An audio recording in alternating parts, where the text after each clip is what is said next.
Hola hermanos, el día de hoy, 25 de junio del 2026, pues es jueves de la 12ª semana del tiempo ordinario, jueves de la semana 12 del tiempo durante el año. Bueno, ok, hoy se conmemora una vez más el inicio de las apariciones de Nuestra Señora en Medjugorje, ahí en Bosnia-Herzegovina. Algunos dicen Croacia, es que son croatas ellos, porque son de la etnia croata, pues, pero realmente están viviendo en un territorio que es Bosnia-Herzegovina. De hecho, eso creo que es Herzegovina, ¿no? Porque Bosnia y Herzegovina son realmente dos realidades también distintas. La parte Bosnia es más musulmana y la parte de Herzegovina es más cristiana. Bueno, cristiana católica. Bueno, también hay ortodoxos. Bueno, en serio que es complicadísimo esto de los Balcanes, ¿no? Realmente. Pues bueno, realmente las expresiones debían haber ocurrido el 24 de junio, porque era día de San Juan Bautista, pero como los videntes rechazaron ahí un primer momento, se asustaron, entonces hasta el 25 se considera. Evidente, y repito, yo esto siempre lo señalo, ustedes no están obligados, ninguno de nosotros está obligado a creer en esto. Hay que creer los 4 dogmas marianos, punto. El resto, apariciones y demás, pues no hay una obligatoriedad, hay una recomendación que viene muy bien, porque la Madre está constantemente pendiente de nosotros, en Lourdes, en Fátima, en Guadalupe, me explico, en Medjugorje y bueno, en tantos otros lugares, en La Salette, en tantos lugares, ¿no? Bellos en los que la Madre se ha hecho presente, se ha hecho sentir. Bueno, pero hoy quiero hablarles, porque evidentemente no es, propiamente no es un santo ojalá que alguno salga canonizado después de todo este proceso, ¿no? Pero bueno, tenemos que hablar de los que sí lo son. Entonces voy a hablar de Santo Domingo Henares Baena. Nacido de hecho en Baena en diciembre de 1765, Baena es en Córdoba, en España.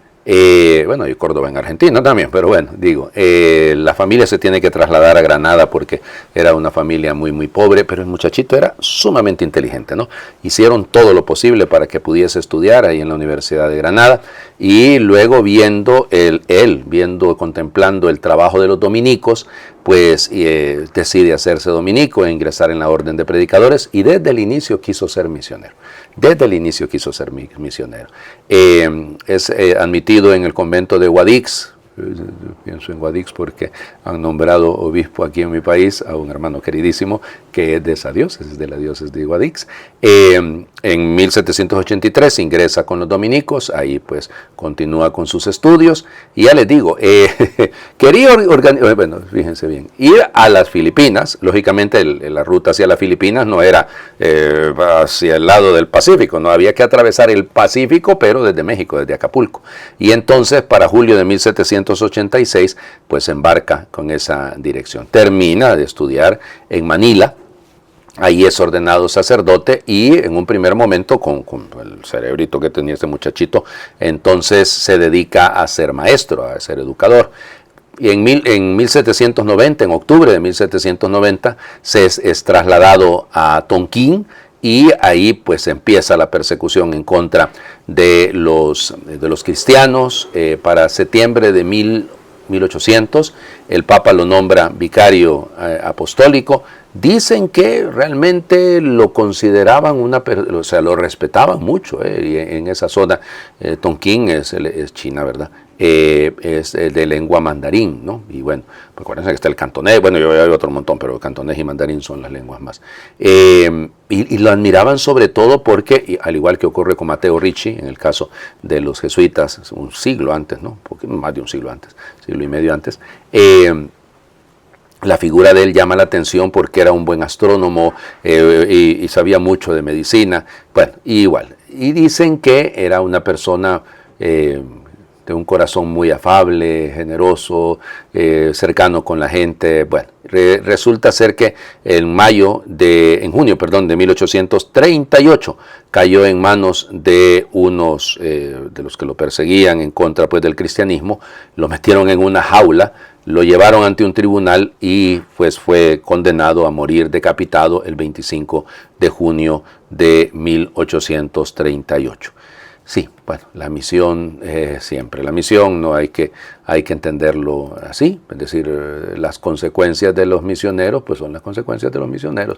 Y ya les digo, es figuras como las de él y las de tantos otros, pues siempre nos llaman la atención, ¿no? Porque se trata de figuras, repito, que han dado la vida, que tuvieron esa inspiración desde muy pequeños, ¿no? De trasladarse hacia tierra de misión, y en esas tierras de misión pues van a dar su vida. Junto con él se celebra a otros que fueron martirizados también en esa época similar.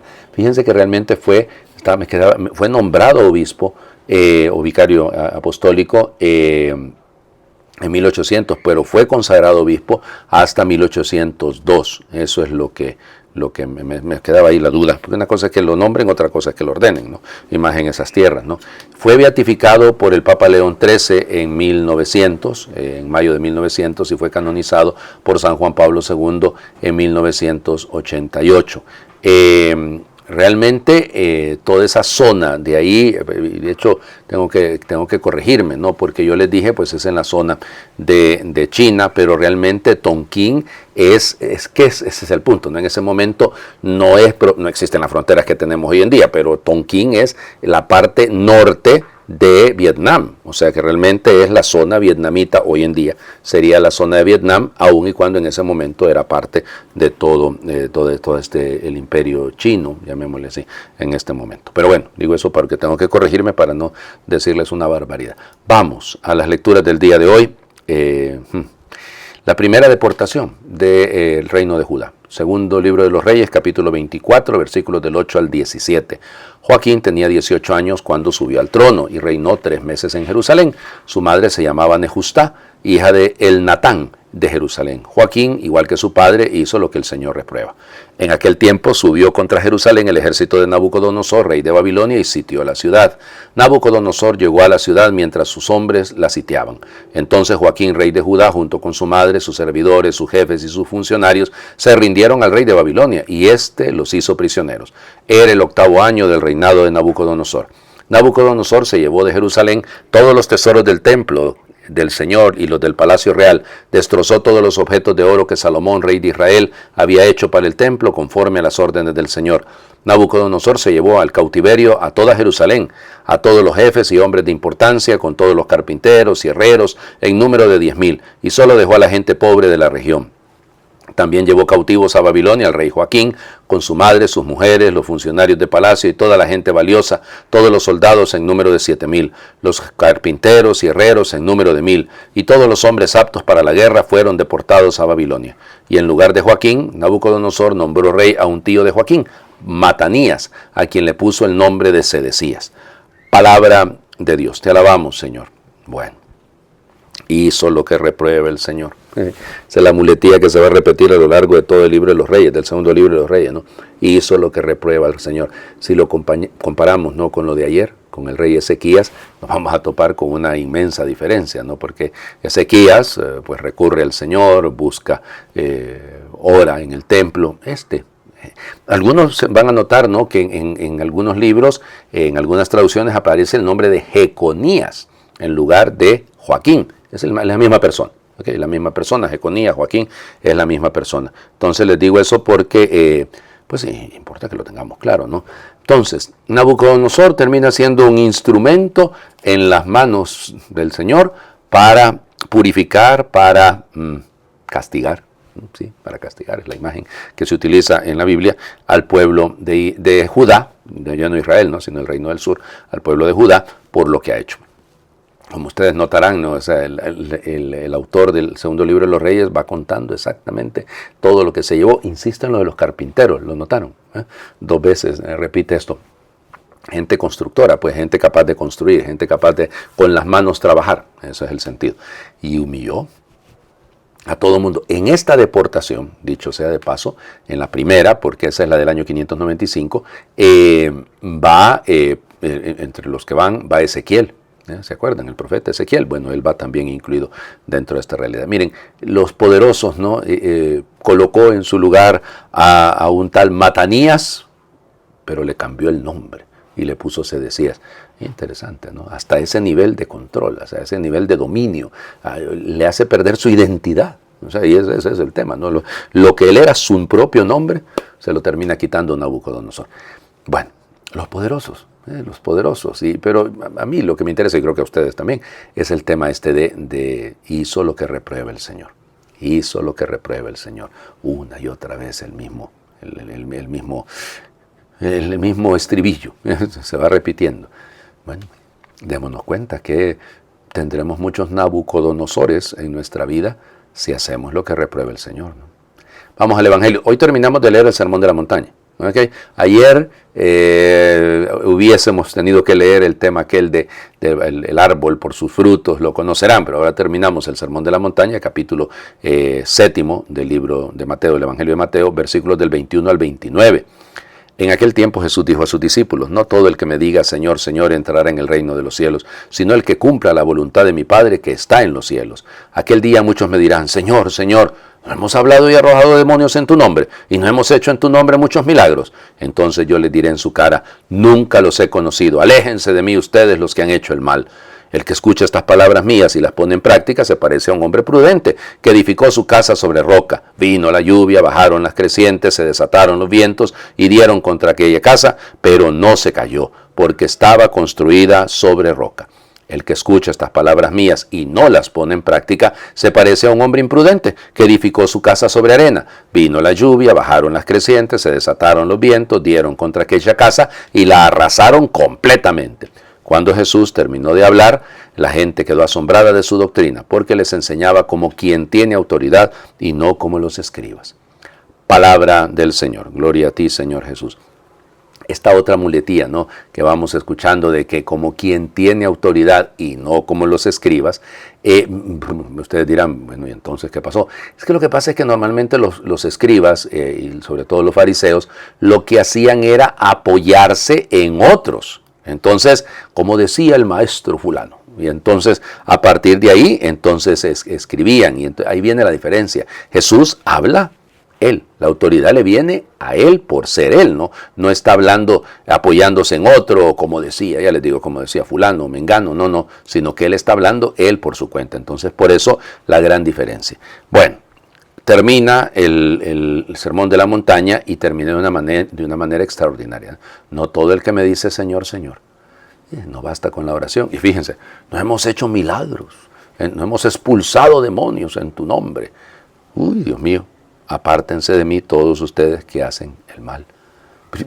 Pero se ha expulsado demonios. Si ¿cómo es posible que una persona, claro, nos resulta a nosotros doloroso esto o poco comprensible, ¿no?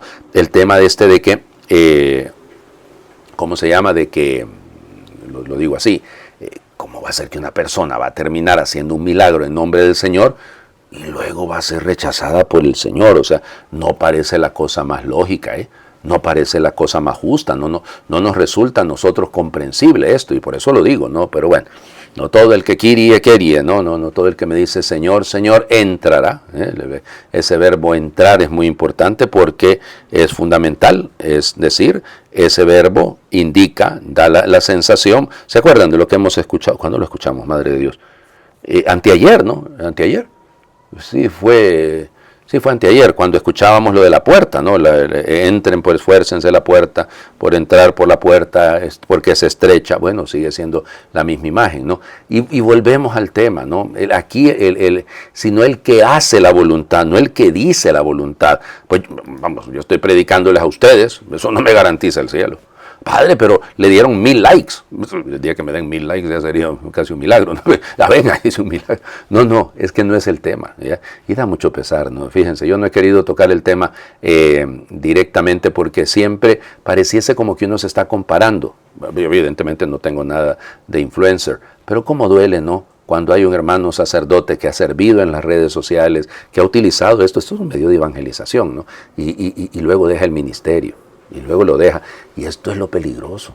Esto es lo peligroso porque platicando con mi arzobispo me decía, y nos decía, pues estábamos en una reunión, ¿cuántos de estos influencers, sacerdotes, siguen siendo sacerdotes? Y entonces, claro, cuando a uno le interesa más, y no digo que sea este el caso, yo solo estoy generalizando, ¿no? pues que lo reconozcan, que lo valoren, que lo aprecien, que le aplaudan, que ya le digo, anda buscando seguidores.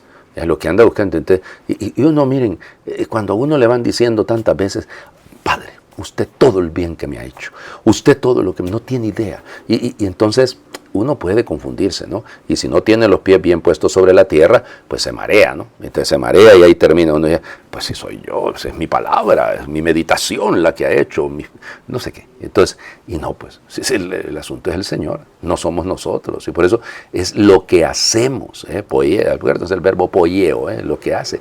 No entra quien dice, sino quien hace, diría San Agustín. Así de sencillo. No es lo que yo diga, no es toda la ciencia. Y por eso fíjense la idea, ¿no? Aquel día muchos me dirán, aquel día, eso es importante. Keinete gemera se dice en griego. Es interesante porque Señor, Señor, no profetizamos en tu nombre, el onoma, en tu nombre expulsamos. No solo hemos sido profetas, hemos exebalomen, hemos expulsado daimonia, hemos expulsado demonios. Somos bárbaros nosotros, ¿no? Y fíjense, hicimos muchos milagros. Aquí el término muchos milagros es obras de poder, ¿no? Es el dinamis, es la fuerza, claro. Sí, pues sí, pero los milagros no hacen santo al hombre. Dicho de otra manera, a ver, mucha ciencia, mucho show, no me hace santo. O sea, lo siento, pero ¿qué me hace santo? Por decirlo de alguna manera, la caridad. La caridad, el milagro no me hace santo. Ya, piénsenlo al revés. Yo hablo todos los días, les cuento algo sobre algún santo. Y entonces si ustedes piensan que es que fulanito lo hicieron santo porque hacía milagros, nos equivocamos, ¿no? Lo que se busca revisar para canonizar a alguien es si ha vivido de manera extraordinaria cumpliendo todas las virtudes, las teologales y las tres teologales y las 4 virtudes cardinales. De eso se trata, ¿no? Y la virtud teologal primera es la caridad. Fe, esperanza, caridad. Entonces, es decir, mucho milagrito, pero poca caridad, tampoco, pues. O sea, eso es construir sobre arena, eso es exactamente, y fíjense, la fuerza, ¿no? Ya los declararé, ¿se acuerdan el verbo homologueso? Ya declarar, o sea, dar la cara, eso es lo que significa. No los conozco, Eudopote, nunca, y Egnión, nunca los conocí, por eso el rechazo, ¿no? Apártense de mí, ustedes los que cometen anomía, literalmente nomos, ley, anomía, los que son contrarios a la ley.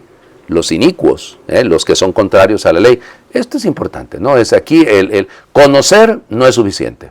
El conocimiento implica pertenencia, comunión, una relación constante con el Señor. Sin eso no hay nada. Sin eso no tiene nada absolutamente sentido. Porque todo el que escucha estas palabras mías, volver a ser discípulo. Escuchar, el discípulo, el que escucha estas palabras mías y las pone en práctica. O sea, hace, no dice, hace, es como el hombre, el término griego es phronimos. Phronimos es el sensato. El phronimos es la persona prudente, es la persona, hombre, que construyó su casa sobre Petra, sobre roca. Bueno, y entonces, claro, vinieron la lluvia, vino la lluvia, los torrentes, los ríos y nada, pero la casa no se cayó. Pero aquel que escucha la palabra, usted y yo le estoy contando, pero lo he escuchado, y usted también, y no la pone en práctica, volvemos, no dice, sino que hace, o no hace, más bien en este caso, porque no la cumple, es omisión, entonces se le va a caer la casa, se le va a derrumbar, ¿no? Y aquí de hecho el término es como aquel hombre moros es necio, moron, ¿se acuerdan? El necio. Bueno, por el tiempo vamos a hacer el salmo, en este caso el salmo del día de hoy es el 78. Dios mío, los gentiles han entrado en tu heredad, han profanado tu santo templo, han reducido Jerusalén a ruinas, echaron los cadáveres de tus siervos en pasto a las aves del cielo y la carne de tus fieles a las fieras de la tierra. Derramaron su sangre como agua en torno a Jerusalén y nadie la enterraba. Fuimos el escarnio de nuestros vecinos, la irrisión y la burla de los que nos rodean. ¿Hasta cuándo, Señor? ¿Vas a estar siempre enojado? ¿Arderá como fuego tu cólera? No recuerdes contra nosotros las culpas de nuestros padres, que tu compasión nos alcance pronto, pues estamos agotados. Amén. Señor esté con ustedes y les bendiga Dios por intercesión de Santo Domingo Henares, el que es Padre, Hijo y Espíritu Santo, y su bendición descienda, les acompañe siempre. Bueno, hoy es jueves. Al Santísimo todo el mundo, por favor. Feliz jueves para todos.